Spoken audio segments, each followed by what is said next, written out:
Monday, October 31st. Happy Halloween. This is your coffee break on the HAN Network. I'm Kate Czaplinski, and today we have the latest local news for you, some spooky local lore, and some Halloween safety tips. Frank Granito has your Nutmeg sports update and a look at your trick-or-treating forecast. Donald Lang joins us later to take a look back on this day in history. But first, on to today's news. 2 teens are in custody, and Trumbull police are searching for a third after an early morning police chase and vehicle crash in Toshua last Friday. The 3 were driving a vehicle that had reportedly been stolen from New Canaan. According to Trumbull Lieutenant Keith Golding, an officer on patrol near Churchill Road spotted a speeding vehicle and attempted to stop it at about 3:45 in the morning. The car, a 2014 BMW, reported stolen from New Canaan earlier that morning, crashed into a tree on Madison Avenue near Normandy Road after a short pursuit. 2 occupants ran from the crash. A third, a 17-year-old who was injured in the crash, was taken to the hospital and later charged with first-degree larceny and conspiracy to commit larceny. A search for those other 2 occupants continued through the morning with assistance from Easton and Monroe police. Area residents were alerted to the incident with the Citizen Alert System. Officer Richard Carlson and K-9 Rico located a second suspect that was hiding in a shed outside a Madison Avenue home near Chapel Drive at about 8:45 Friday morning. The 16-year-old suspect was charged with larceny, third-degree burglary, and operating a vehicle without a license. The search for the third suspect continues, according to police. During the search, Golding said a gray 2000 GMC Sierra pickup truck with a plate number CS5199 was stolen from a driveway on Autumn Ridge. But you can follow updates on that story at TrumbullTimes.com. And in other news, a missing child report had a happy ending in Greenwich last night. A 4-year-old briefly was reported missing in Greenwich but was quickly found. Greenwich police, via an automated call, informed residents that they were looking for the boy on Lake Avenue, and they provided a description. Residents were asked to check their yards or anywhere else that a child could be found. A call shortly after announced that that child had been found and was safe. And police say a person has been killed in a weekend hit and run in West Haven. Police say a car hit the pedestrian shortly after 2 in the morning Sunday and fled the scene. They say officers later located the vehicle and the driver. The victim's identity won't be released until family members are notified. And Bridgeport police responded to the aftermath of a bar fight around 6 in the morning on Saturday that left 1 man critically injured. The Connecticut Post reports that he suffered 3 gunshot wounds to the hip and thigh and was taken to Bridgeport Hospital. The victim, whose name has been withheld pending an ongoing investigation, had turned 36 just days before the Friday night incident. It's unclear what started the brawl or who else was involved. And Monroe volunteer firefighters put out a kitchen fire on Sunday morning. Around 10:30, the Stevenson Volunteer Fire Company and Monroe firefighters handled a small kitchen fire on Monroe Turnpike when a pan with oil on the stovetop ignited the nearby wall and cabinets. It was a busy morning Sunday for firefighters. They had just returned from a house on Lynn Drive where a kitchen outlet had burned out, and shortly thereafter, Monroe firefighters handled an activated alarm on Senior Drive. And a 22-year-old man was placed under arrest last Thursday for allegedly selling pot at the Stratford School of Aviation. Connecticut State Police from Troop I in Bethany responded to the Stratford School of Aviation for the report of illicit narcotic activity. After investigation, it was determined that Samuel Mohammed was in possession of marijuana, which was packaged for sale. He was taken into custody and charged.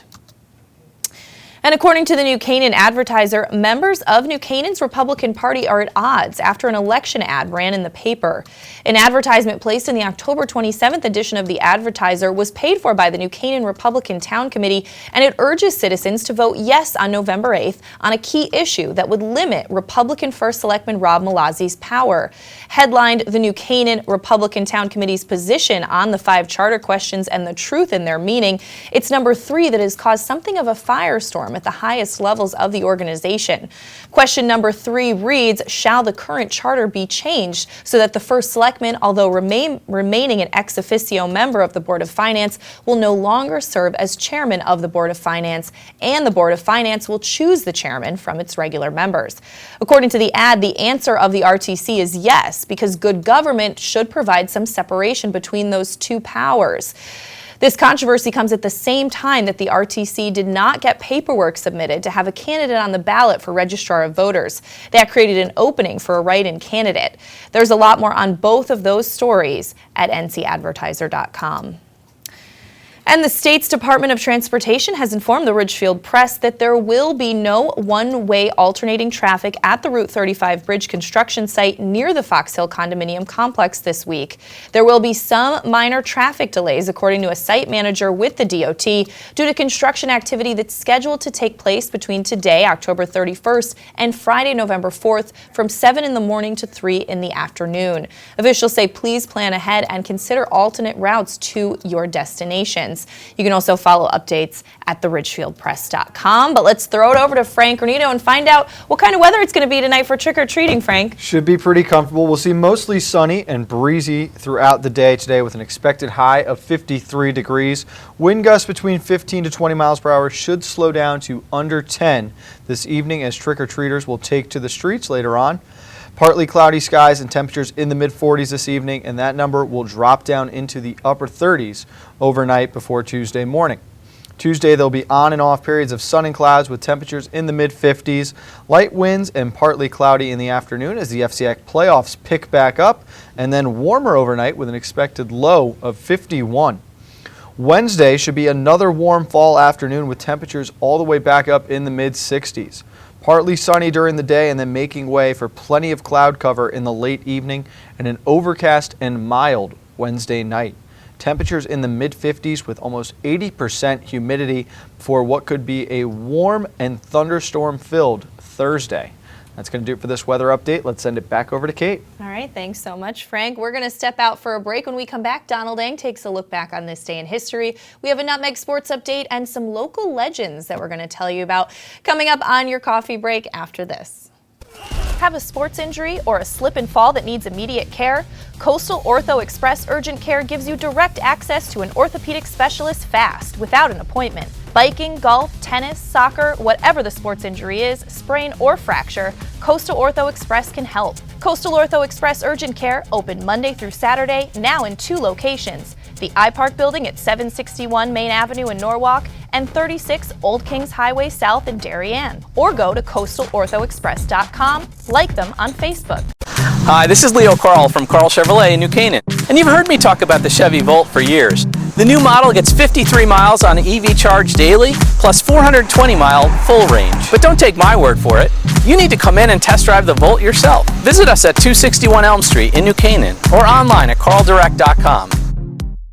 As you're getting back to your regular schedules, we're excited to get back to doing what we do best, offering you the freshest seasonal fare and all the ingredients for a healthy start to school. So shop Walter Stewart's for everything fresh, from A, apples to Z, zucchini, and from cotton candy grapes to back to nature all-natural snack bags. We save you time by stocking all of your favorite back-to-school essentials under one roof. Walter Stewart's Market, 229 Elm Street, or shop online at stewartsmarket.com. At Whip Blow Dry Bar and Salon of Ridgefield, it's all about creating a hassle-free, high-end experience for the entire family. Open 7 days a week, the makeup and hairstyle salon on Governor Street has it all. From color services, men's haircuts with a complimentary microbrew, affordable kids cuts, and more. And our blowout package includes a shampoo, scalp massage, blowout of your choice, and a lipstick application done by a celebrity makeup artist. Download the Whip Salon app to view the styles and book appointments. Get more information at whipsalon.com, 203-442-6444, or find Whip on Facebook, Twitter, and Instagram. On time, done right, safe and reliable. MrHandymanCT.com. Let our satisfied customers tell it. I have called Mr. Handyman for every reason, every occasion, every broken item, every leak. They have bailed me out on many occasions, and I would recommend them to anyone. For any project, large or small. MrHandymanCT.com.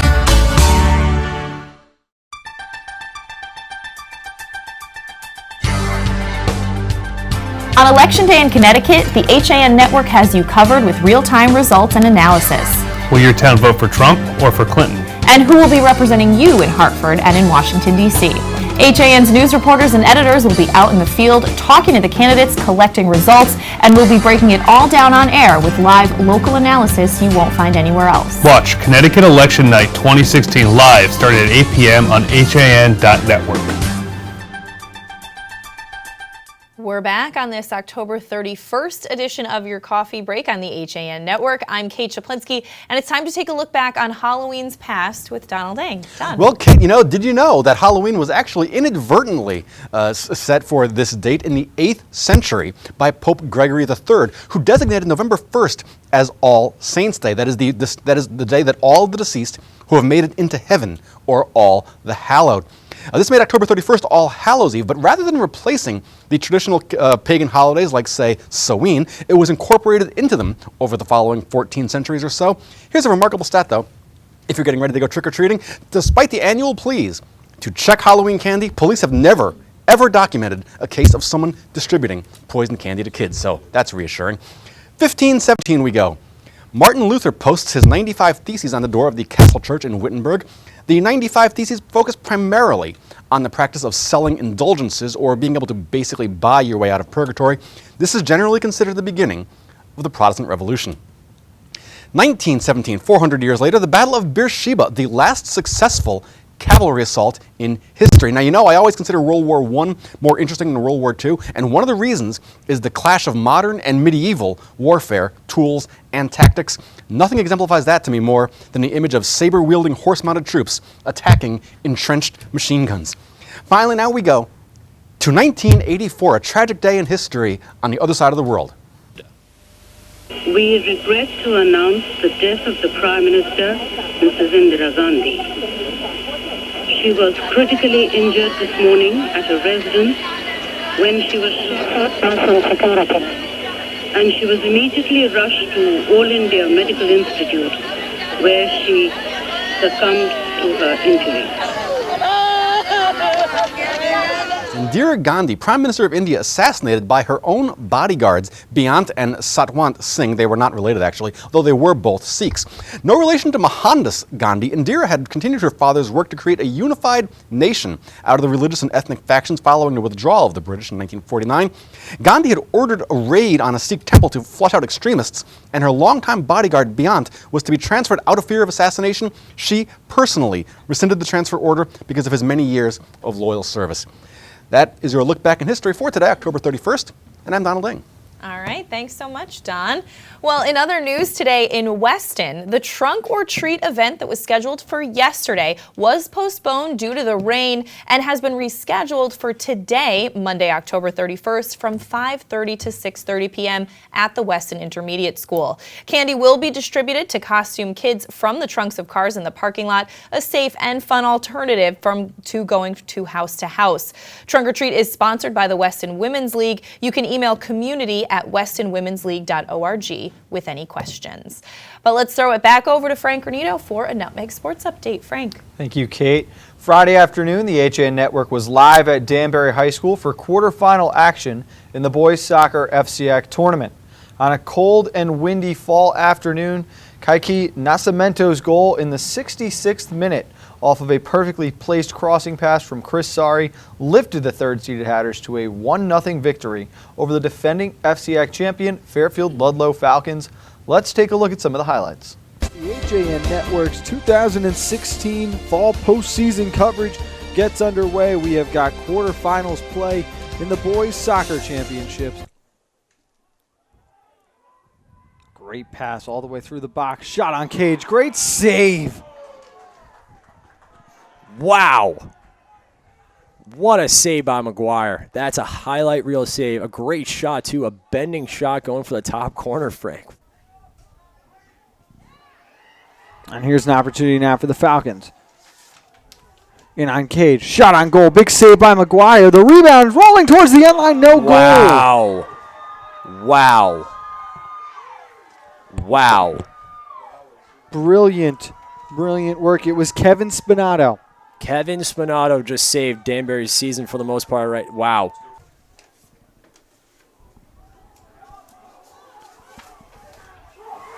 And it's in. Nascimento picks up the first goal. And the Hatters with a 1-0 lead with only 14 minutes left to play. 2-1, and the Hatters from Danbury have knocked off the defending FCX champions. There will be a new holder of the crown in 2016. With the win, Danbury advances to tomorrow's semifinal, where the Hatters will face off against the number 2 seed Trumbull Eagles, who beat the 7-seeded Stanford Black Knights 3-1 on Friday.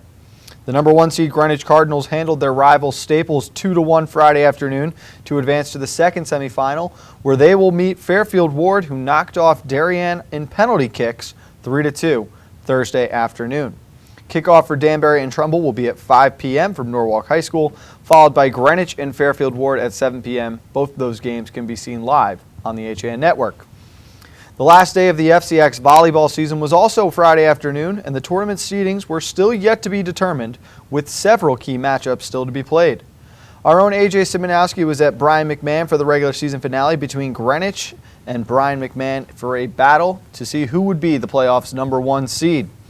Greenwich was able to take care of the Senators, winning 3-1 to finish the regular season with a record of 15-1. Securing the number 1 seed for the FCX tournament, where they will face off against number 8 Darien, who just edged out Fairfield Ward for the final spot. The rest of the matchups for the volleyball playoffs are as follows. You have the number 2 Ridgefield Tigers hosting the Staples Wreckers, number 3 Stanford hosting number 6 St. Joe's, and finally Brian McMahon, number 4, will play against number 5 Trumbull. All of those matches are scheduled for tomorrow afternoon. The semifinals to be played on Thursday, and we will have live coverage of the FCX Volleyball Championship on Saturday afternoon right here on the HAN network.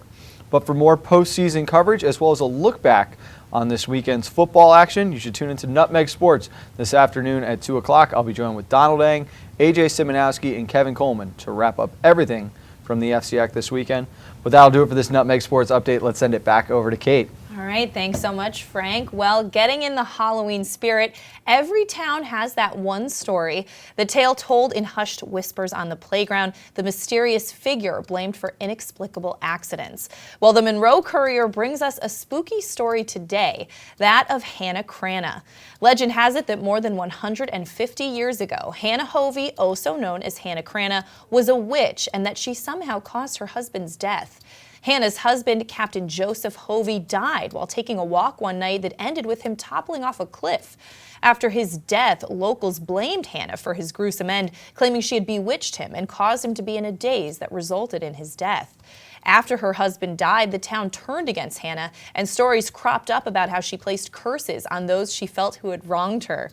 One account claims that after a woman refused to give Hannah a pie, that she cursed the woman so she could never bake again.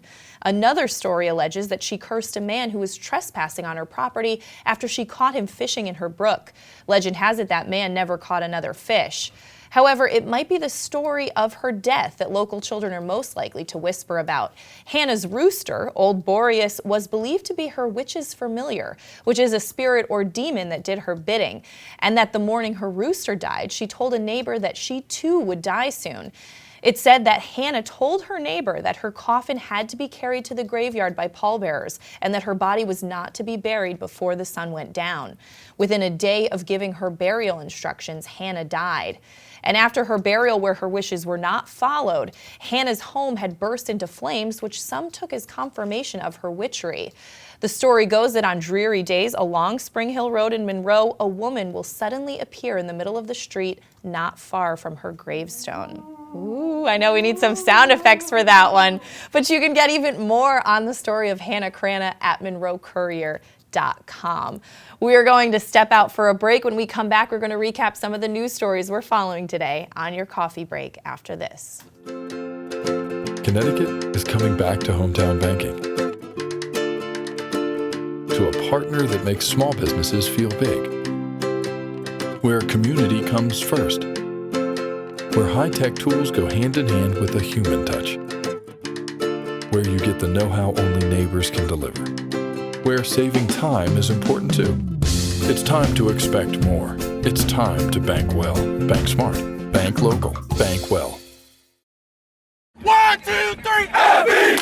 You know! I want to find out how good I am. Yes, sir! If you relax, you get blown up.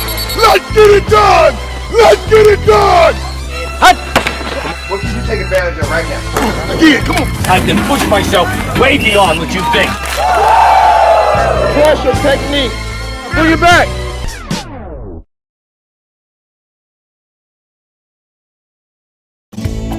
Want a new experience in car buying? No aggravation, no confrontation, just answers to all your questions. Scap Chrysler Jeep Dodge Ram. Car buying the way you want it to be. With one of the largest selections of new 2- and 4-door Jeep Wranglers available, we are Connecticut's Wrangler headquarters. Located in Fairfield, Connecticut, we're easy to get to. Just 2.5 miles off the Merritt Parkway, exit 44 via Route 58 South. Save thousands right now during the Jeep Celebration event and Ram Power Days. Ends October 31st.